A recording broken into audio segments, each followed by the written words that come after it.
All right, so I am just documenting everything as it happens. What is happening currently as Thor is showing me ways to get my attention so I can, I guess, become more astute with this astral realm of places. Queen is usually, now I can pick up on the frequency more and I can see her more. And she can do that whenever she wants. They pretty much can. They're just helping me push myself into this perspective, if that makes sense. And each one has a magnetic field. Each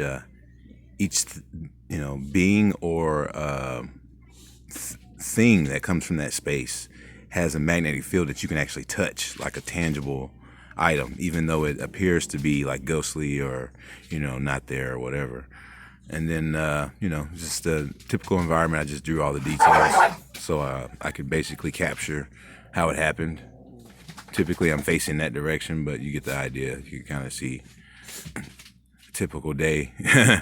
So what's happening is my head is cracking in different areas, creating new fault lines.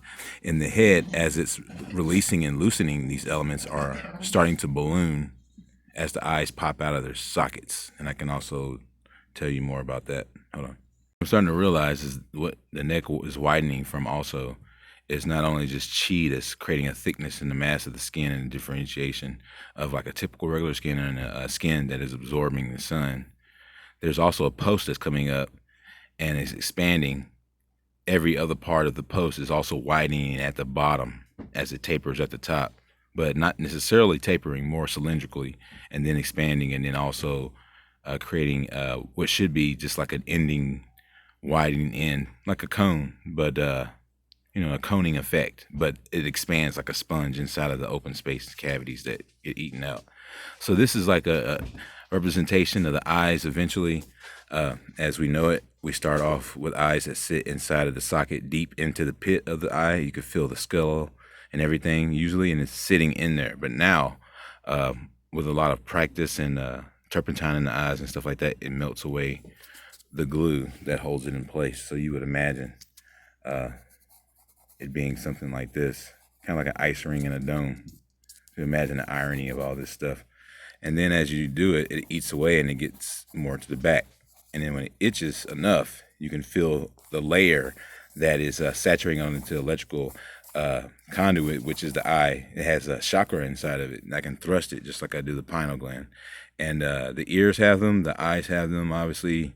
All of them obviously have them, and they transcend the energy through all these different ports.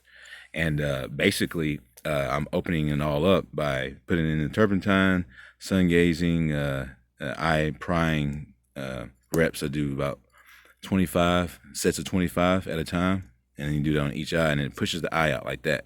So in the end scenario is you just attack all the meridians, all the spaces, so they steam. You do the top of the head, turpentine in the hair, and then it makes it all come down for like, chopping a tree from all the angles. Eventually the tree will just fall, and it's not going to be, it's an inevitability to it is the when it'll happen is the question. So as I get back to here, the core of this is extremely salty. So it tells me that this is a salt glue type comprisation of elements. It's not just one or the other. It has to have all of it for it to, for it to take a hold over the years. So the salt is a hijacking to the AB conduit that is electrolysis. That's basically the electrolysis setup, anode and cathode.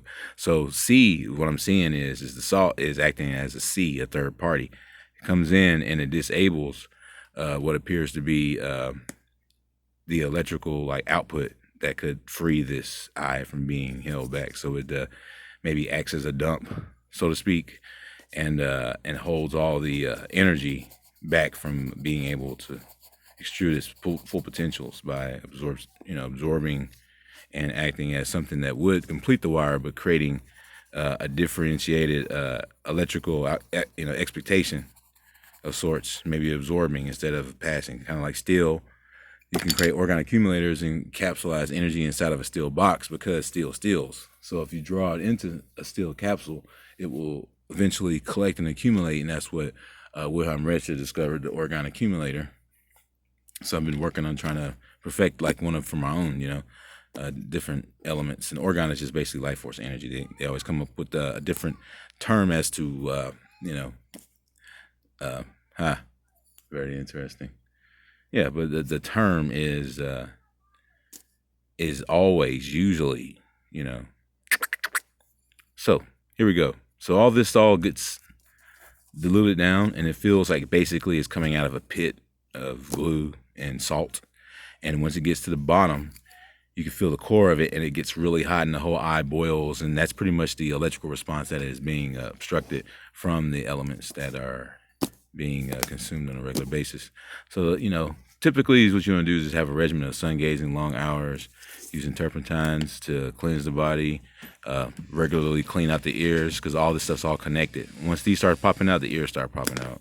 Everything pops out. One thing goes off, the hand starts smoothing, the whole body gets energy inside of it, and then charges the whole body, and then sends it all off. So pretty interesting. It's very the human body with a significant amount of due diligence will always be able to persevere in the end if they apply themselves. That's basically what I'm getting at. It's all simple relative to it's all simple to do.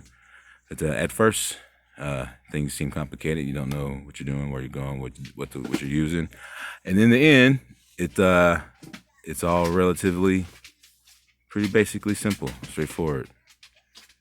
Stay tuned for more Grim Nasty TV. Onward to the fog, as we go on through this amazing journey as the meaning of life. Because when we get awake, we stay awake.